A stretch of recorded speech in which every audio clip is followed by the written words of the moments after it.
히브리서 11번째 묵상입니다. 신약 성경 히브리서 2장 9절과 10절 말씀 봉독하겠습니다.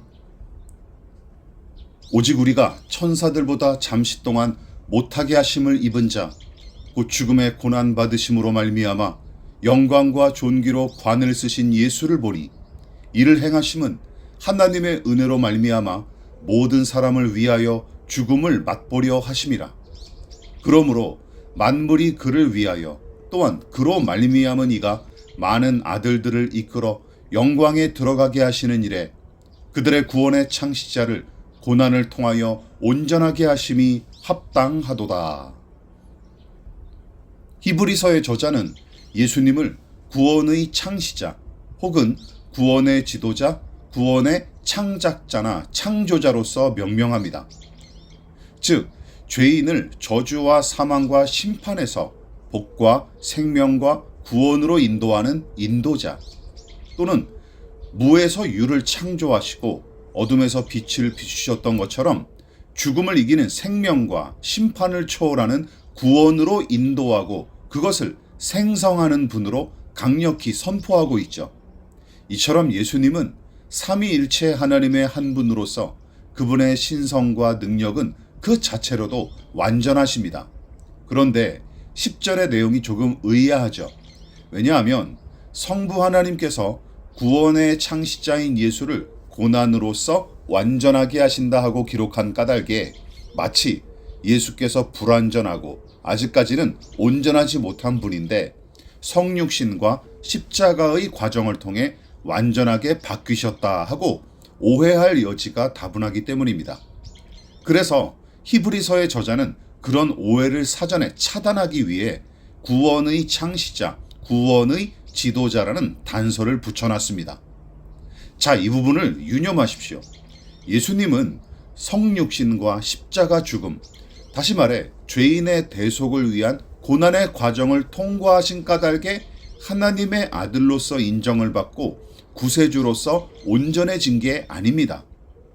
오히려 예수께서 순종하는 하나님의 아들이자 그리스도 메시아, 즉 구세주이신 까닭에 아버지와 죄인을 향한 사랑과 충성으로 성육신과 십자가 고난을 기꺼이 감당하신 것이죠. 예를 들어 보십시다. 한국어에 능통하고 한국사와 애국가를 줄줄이 암송하면서 김치를 비롯한 한식을 잘 먹기 때문에 한국 사람으로 인정받는 것이 아니라 대한민국 국민으로 태어났기에 자연스럽게 한국어를 구사하고 익숙하게 한국 문화를 향유하는 것과 같은 것이죠. 그러니까 고난의 과정을 통해 하나님의 아들이자 구세주로서의 자격을 따낸 것이 아닙니다. 오히려 하나님의 아들이자 그리스도 메시아가 되시기에 기꺼이 고난과 희생을 감당하신 것이죠. 즉, 수학 시험을 만점 맞았기 때문에 수학 천재로 인정받는 것이 아니라 원래부터 수학 천재였던 까닭에 수학 시험을 만점 맞은 셈입니다. 이 부분이 참 의미심장하지 않습니까? 어떤 측면에서는 세상의 창조 자체가 고난과 수고로도 해석이 가능하죠. 생각해 보십시오. 무에서 유를 만드신 일, 혼돈과 공허 가운데서 운행하셨던 하나님의 영, 말씀으로 세상과 만물을 지으신 하나님의 창조사역, 그리고 만드신 모든 것을 다스리는 책임과 권세를 사람에게 부여하시고 창조의 모든 복된 것을 그들에게 허락하신 하나님.